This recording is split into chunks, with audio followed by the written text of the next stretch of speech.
why is he acting so secretive? Why did he get so angry when he discovered that we snuck in? You see, they take it very, very seriously. This is one of the hallmarks of the occult and secret societies. The word occult means secret. Secrecy is part of their religion.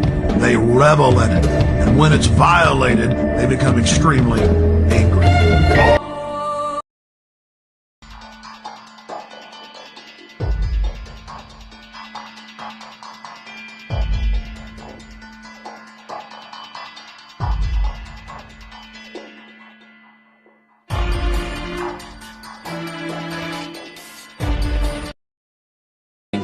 So we're told. In fact, it's a temple to a secret society, built by the Freemasons to a specific design, Congress, the Congress building. Where did it get its name from? Capitol Hill, from a sacred place of the Roman Brotherhood going way back called Capitoline Hill. And when Madeleine Albright, high priestess of this brotherhood, became Secretary of State, and she went across on her first overseas visit to Europe, she actually went to Rome and made an official visit, what for her would have been a pilgrimage to Capitoline Hill in Rome, and that's where we get Capitol Hill from. This is George Washington. In the last century, they decided they didn't have a decent statue of George, so instead of getting an American to produce one, they ordered it from Italy, from Florence. And when it arrived on the dockside, people were staggered, because here was George, the first president of the United States, depicted naked from the waist up with this cloth over his Bill Clinton's, and then pointing up one arm, pointing down the other. What's going on? Unless you realize where these people are coming from, it's inexplicable.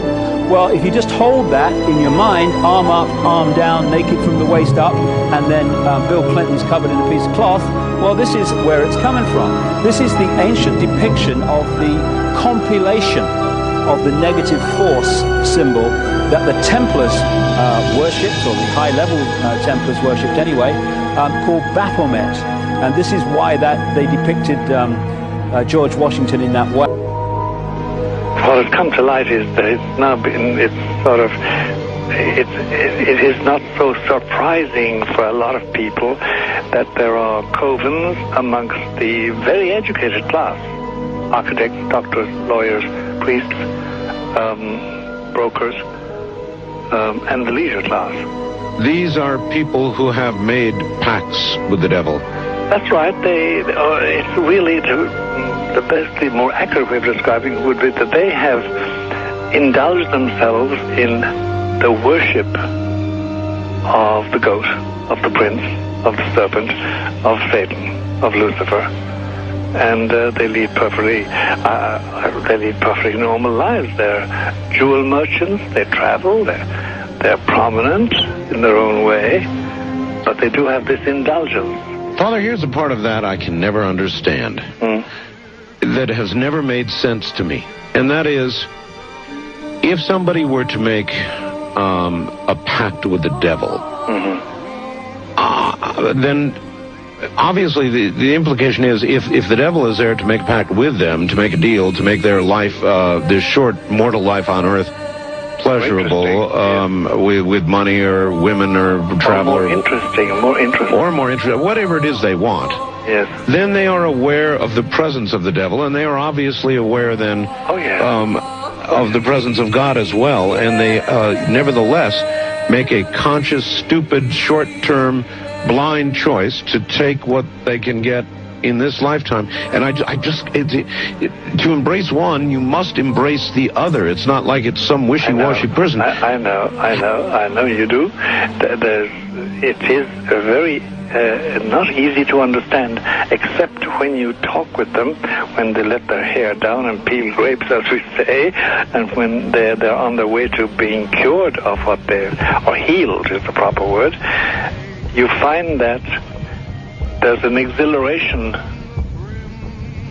and a satisfaction which is both sensual and sexual and mental when they really indulge in Luciferian worship.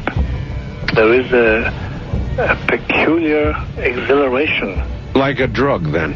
Yes, it's a peculiar exhilaration, and of course, the godly instincts in us all, the angelic in us all, because we all have something angelic and something godly, besides everything else, a lot of other negative things, that is quenched, and you find in them a horror of anything what we call sacred and holy or sacrosanct.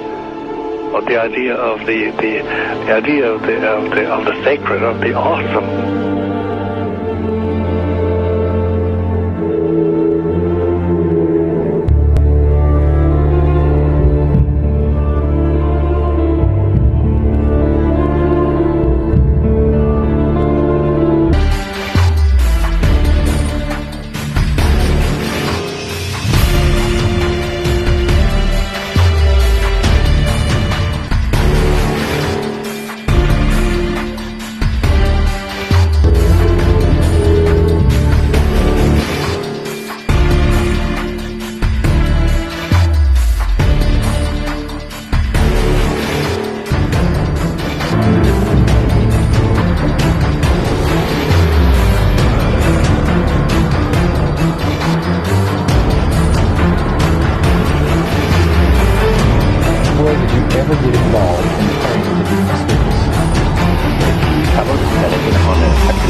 I got something fantastic to tell you.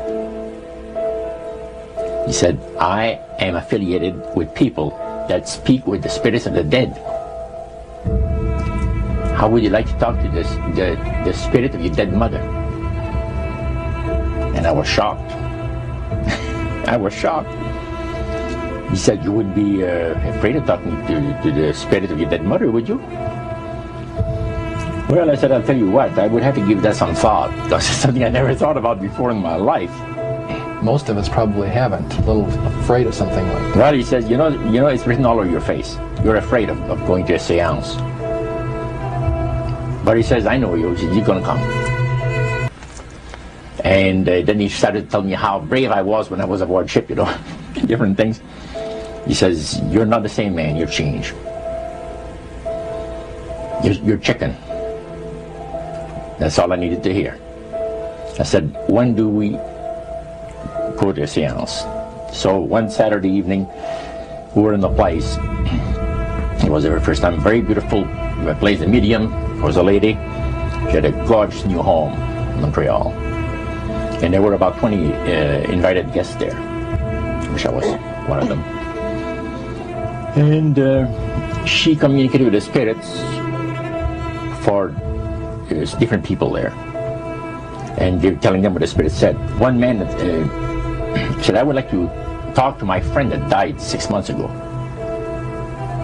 but I don't want him to appear, just want to talk to him, because he says, I don't trust you talking to my friend for me. So the medium says, let me inquire of the spirit. Yeah, the spirit will talk with you. And that big masculine voice was heard in the place.